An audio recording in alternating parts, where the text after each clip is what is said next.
Section B का question करने जा रहे हैं। सेक्शन बी में देखो हमारे पास क्या क्वेश्चन है। क्वेश्चन नंबर 21 का फर्स्ट पार्ट ना, इसमें हर क्वेश्चन दो नंबर का होगा ऐसे हमारे पास, जिसमें से फर्स्ट पार्ट हमारे पास बोला है अ फंक्शन एफ, एक फंक्शन एफ से एफ है जो ए से बी में डिफाइन है, ए से बी में डिफाइन है और डिफाइन इस प्रकार से है कि defined as F X is equal to हमारे पास लिखा है 2x। ठीक है, ये बोला हमारे पास है ये क्या 1 भी है ऑन 2 भी है, मतलब फंक्शन हमारा 1 भी हो गया ऑन 2 भी हो गया, तो कोई दिक्कत नहीं है। ठीक है, अगर बोल दिया देख लेते हैं। यहाँ पे हमसे पूछा कि बताओ कि सेट बी में क्या क्या होगा। 1 ऑन 2 का मतलब ये होता है कि जितना ऑन 2 का मतलब देखो ऑन 2 का मतलब होगा जितना कोड डोमेन उतना रेंज होगा। सबको पता है कि जो बी होता है सर, जो बी होता है बी हमारा क्या होता है, बी हमारा क्या होगा कोड डोमेन होगा, बी क्या होगा कोड डोमेन होगा। और जो हमारा बी कोड डोमेन हो गया और ये वाला पार्ट हमारा क्या कहलाएगा, क्योंकि ऑन 2 फंक्शन है। अगर ऑन 2 फंक्शन है तो ऑन 2 की खासियत होती है कि ऑन 2 में कोड डोमेन और रेंज क्या होता है, इक्वल होता है। अगर तुमको बी लिखना तो रेंज लिखना पड़ेगा, और रेंज लिखने का बहुत ही आसान तरीका क्या है कि F X is equal to आपको दिया है 2x दिया है, और जो ए होता है वो होता है तुम्हारा डोमेन। क्या होता है, डोमेन होता है। अब डोमेन देखो कहाँ से कहाँ तक आपके पास है, डोमेन कहाँ से कहाँ तक है। तो ए की वैल्यू दी है आपको क्वेश्चन में कि ए जो आपको मेंशन किया है 1 है 2 है 3 है 4 है, ऐसे ऐसे आपका है। अगर आपको बी लिखना है तो बी लिखना तो आपको रेंज निकालना पड़ेगा। रेंज बेसिकली एफ की वैल्यू होती है, तो हमारे पास क्या आएगी देखो, एक बार 1 रखोगी तो यहाँ पे कितना आएगा 2 × 1 आएगा, तो बेसिकली बनेगा 2 रखेंगे तो कितना आएगा 2 × 2 आएगा, तो ये आएगा कितना 4। 3 रखेंगे तो कितना आएगा 2 × 3 आएगा, तो कितना होगा 6। और 4 रखेंगे तो हमारे पास यहाँ से आएगा कितना 4 तक है, क्वेश्चन से 4 तक है 4, तो हमारे पास कितना आएगा 8। तो जो बी सेट आएगा वो बेसिकली बनेगा क्या है रेंज, और रेंज की वैल्यू हमारे पास है। रेंज देखो यही तो रेंज है, यही हमारा क्या है रेंज है। रेंज देखो रेंज क्या क्या होगा, ये सब वैल्यूज़ जो हमारे पास जिनकी जो वैल्यूज़ आएगी सब रेंज में आएगा।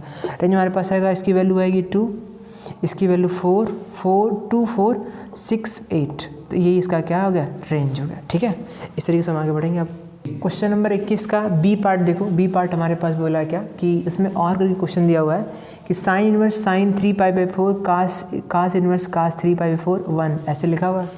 अब आपको इसका आंसर बताना है तो ध्यान सुनो, गलती मत करना। कोई अगर ऐसे कर देगा ना कि साइन इनवर्स और साइन 3π/4 की वैल्यू साइन इनवर्स से प्रॉपर्टी से हट जाएगा, ये π/4 आपका बेसिकली 3π/4, तो मेरे भाई ये तुम्हारा गलत है, ये ऐसे लगाना गलत होगा। क्यों, क्योंकि 3π/4 तो साइन के अंदर ना ये इसी कंडीशन होती है ना कि इसके अंदर से जब भी x आता है, जब उसके ये रेंज के अंदर रहेगा तब। ठीक है, तो अब देखो हमारे पास क्या होगा, इसके लिए हमें क्या करना पड़ेगा, पहले तुम इसकी वैल्यू निकालो, एक काम को इसकी वैल्यू निकालो।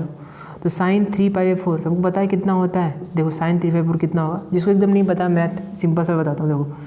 देखो π/4 का मतलब होता है 45, 45 का 3 गुना, तो 45 का 3 गुना कितना होगा 135, एकदम बेसिक से बता रहा हूँ 135 होगा। 135 को बोलते हैं हम लोग कितना 180 - 45, इतना सबको पता है 11 से, तो ये हमारा साइन सेकंड में माइनस होता प्लस होता है, और 180 पे नाम चेंज होता नहीं है, तो बेसिकली हमारा बनेगा साइन 45। साइन 45 इस क्या होता है 1/√2, तो थोड़ा सी स्ट्रगल होगी लेकिन इससे गलत नहीं होगा, हमेशा सवाल आपका सही आएगा। 1/sin इनवर्स 1/√2 हो जाएगा, सही है ओके। अब कास 3π/4 के तो वैसे तुमको याद होना चाहिए, इसकी वैल्यू 0 से पाई के बीच में कट जाएगा, लेकिन फिर भी तुम बता रहा हूँ इसमें एक बार तुम यहाँ कर लो। जब भी तुमको ऐसा एंगल दिखे ना इसके अंदर एंगल 3π मतलब कास 45 जानते हो आप, 135 से भी होगा, जैसे ये 3π/4 की वैल्यू 135 है, उसका भी 135 होगा, 135 होगा। अब इसमें होगा कि ये होगा कास 180 - 45, ठीक है, और 180 - 45 को बोलते हैं हम लोग यहाँ पे होगा कास सेकंड में माइनस होता है, तो ये 45 होगा, ये कितना होगा -1/√2। मतलब ये पूरी कहानी में कौन हमारे पास है, देखो यहाँ पे क्या आएगा कॉस इनवर्स हमारे पास आएगा -1/√2, और ये होगा tan इनवर्स 1। अब सबको पता होना चाहिए बेसिक प्रॉपर्टी, एकदम सिंपल सा क्वेश्चन है। साइन में 1/√2 कब आती है, तो बोलोगे 45 पर, बेसिकली ये π/4 की वैल्यू है। इन्वर्स कितनी नॉलेज होनी चाहिए PYQ करने के लिए।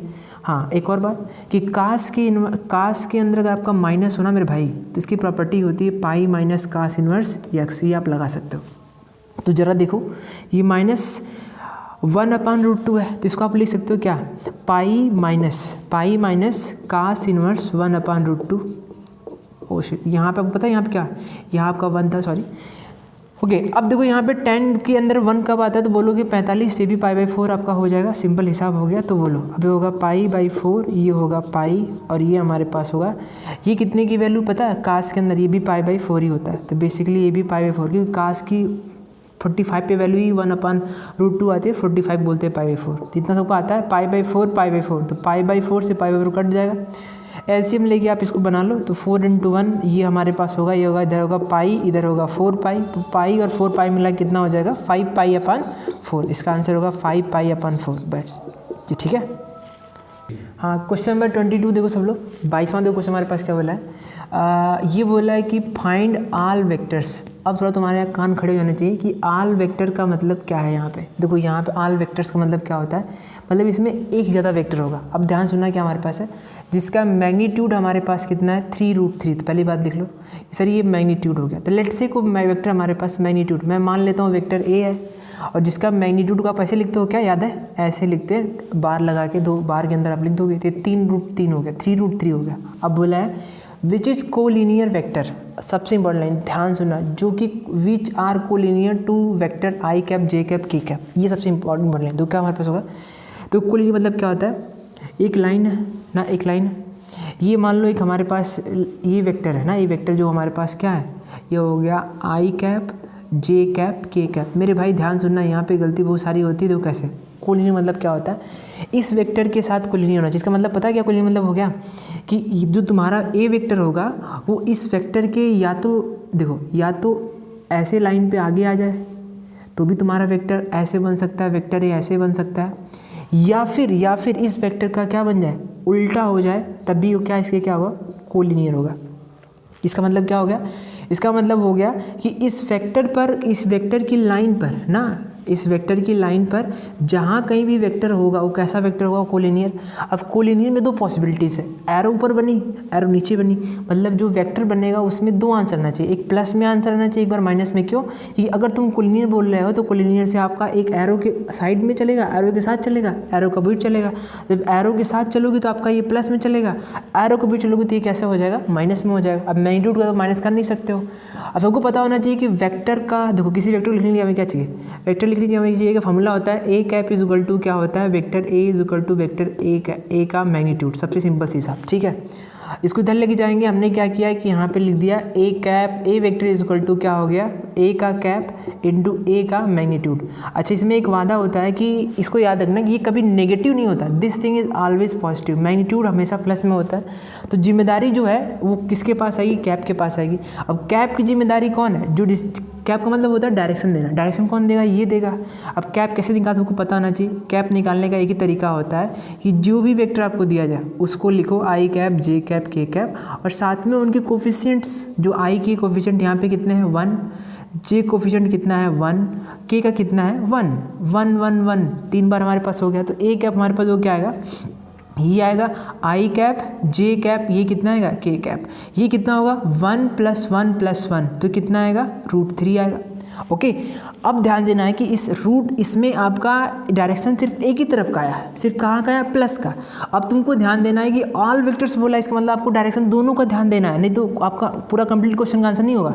इसका मतलब मुझे आंसर में क्या लगाना पड़ेगा, अगर प्लस में जाएंगे तो ये वाला डायरेक्शन, माइनस में जाएंगे तो ये वाला होगा। मतलब आंसर में क्या करना पड़ेगा, बैलेंस आउट करना पड़ेगा। रखो यहाँ वैल्यू, देखो कितना आएगा, यानी vector A is equal to आएगा, वेक्टर ए का पहले बात तो डायरेक्शन ये देगा, तो कौन सा वेक्टर हमारे पास है, प्लस माइनस, जो कि यहाँ देखो आई कैप जे कैप प्लस के कैप अपॉन कितना आ गया, नीचे आ गया √3, और ए का मैग्नीट्यूड, मैग्नीट्यूड इज 3√3, तो आंसर देखो √3 क्या होगा, कट जाएगा। अब यहाँ मल्टीप्लाई कर दो, यहाँ पे एक बार मल्टीप्लाई, यहाँ पे मल्टीप्लाई, यहाँ मल्टीप्लाई, यहाँ, तो आंसर जो हमारे पास आएगा vector A is equal to आएगा plus minus 3i cap 3j cap और 3k कैप, ये आपका आंसर होगा। इसके 2 आंसर होंगे, एक प्लस लेने पर बनेगा, एक माइनस लेने पर बनेगा, तो ये इसका कंप्लीट आंसर होगा। ठीक है, ठीक। हाँ, अब देखो चलो सेक्शन बी का क्वेश्चन नंबर 23 का ए पार्ट देखो क्या बोला है। बोला है कि position vector of 2 points, of the points, 2 point नहीं, of the points A B C are as shown in the figure below vector A, vector B and vector C are respectively. तो 3 हमारे पास पॉइंट इनकी position vector दिया है, A B C. Okay, बोला है कि A C is equal to 5/4 AB, then express C in the term of A plus B, A and B. Okay, अब देखो ये एकदम सीधा क्वेश्चन है, इसको सॉल्व करने के लिए थोड़ा सा आपको वेक्टर का पहले से नॉलेज है। पता क्या रूल है? रूल क्या? तो रूल क्या है, जैसे मान लो दुनिया में आपका कोई वेक्टर ये पी क्यू ना, ये वेक्टर पी है, ये क्या है? Q. Okay, vector P Q को बोलते हैं, पता है ऐसे लिखते हैं वेक्टर पी क्यू। इसका एक और तरीका होता है, इसको बोलते हैं हेड माइनस टेल। बोलो हेड, बोलो इसे बोलते हैं हेड। इसे क्या बोलते हैं? हेड। ठीक है, इसे क्या बोलते हैं? टेल। इसे तो होता क्या है कि इसे बोलते हैं कि पोजीशन वेक्टर, मैं इंग्लिश में लिख रहा हूँ, यहाँ पे इंग्लिश में लिखना है, ये position vector, PV, position vector किसका? हेड का। हेड क्या? Position vector of Q minus position vector of P.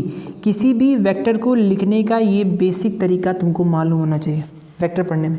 क्या? पी क्यू लिखना है तो हेड पे वाला position vector of Q minus position vector of P. अब देखो कितना आसान सा सवाल है, कितना मस्त क्वेश्चन। यहाँ पे क्या होगा देखो, मुझे दिया है क्वेश्चन में, लिखा है गिवन है कि A C is equal to 5/4 AB vector. तब बोलो इसका क्या आंसर होगा? इसका आंसर क्या होगा? ए सी लिखा आपके पास, तो बोलो हेड पे क्या है? सी, तो आएगा सी वेक्टर। टेल पे क्या है? ए, तो ए वेक्टर आ जाएगा। यहाँ होगा 5/4 हो जाएगा। अगेन यहाँ देखो हेड पे क्या है? बी, और टेल पे क्या है? ए, तो ऐसे बन जाएगा हमारे पास। अब यहाँ सर क्या होगा हमारे पास? हमको देखो बोला है कि सी को लिखना है in term of A B, मतलब सी को आपको सब्जेक्ट बनाना है। अब देखो कैसे करना है, इसका मल्टीप्लाई यहाँ, इसका मल्टीप्लाई यहाँ। तो अगर हम इसको सॉल्व करें तो C minus A vector is equal to होगा 5B वेक्टर अपॉन 4। ऑब्वियस सी बात है। अच्छा, ये पार्टी जब यहाँ पे जाएगी तो क्या होगा सर? यहाँ होगा 5A वेक्टर अपॉन क्या आएगा? 4 आएगा। देख मेरे भाई, अब देखो क्या करना है, अब ए को उठा के इधर लेके जाओ, सिंपल सा हिसाब। ठीक है, जब आप ए को इधर लेके जाओ, बोलो क्या होगा? इधर लेके जाएंगे तो देखो हमारे पास, मैं थोड़ा इधर लिख देता हूँ, तुम्हारे पास जगह तुम्हारे पास है। ठीक है, देखो तो C vector is equal to, देखो हमारे पास क्या होगा, देखो यहाँ से ध्यान देखो, यहाँ देखो ए वेक्टर है ना माइनस, ये उधर जाएगा तो क्या हमारे पास होगा? ये होगा 5B वेक्टर अपॉन 4 माइनस, ये तो था ही, माइनस 5A वेक्टर अपॉन 4 के साथ जो कंबाइन होगा वो प्लस ए वेक्टर होगा। अब अगर मैं इसको मिला दूँ पूरा तो बोलो हमारे पास क्या निकल जाएगा? फटाफट बोलो, यहाँ पे आएगा अपॉन 1 आएगा। अब करना क्या है, देखो 5B वेक्टर अपॉन क्या आएगा? 4। तो थोड़ा एलसीएम ले लो, यहाँ से 4 आएगा नीचे, 4 × 1, इसका मल्टीप्लाई यहाँ होगा तो माइनस 5A वेक्टर, थोड़ा इसको फास्ट कर लो, प्लस 4A वेक्टर। ठीक है, और इसको सॉल्व करो तो हमारे पास कितना आएगा? If you solve this you will get answer 5C vector is equal to 5B vector upon 4। ठीक है, और इसमें से घट जाएगा तो माइनस आएगा, माइनस A वेक्टर अपॉन क्या आएगा? 4। तो ये ही आपका क्या होगा? आंसर होगा ये। ठीक है, ओके। क्वेश्चन नंबर 23, देखो ये सवाल ठीक है, थोड़ा एक अच्छे स्टैंडर्ड पे क्वेश्चन दिया है। Check whether the lines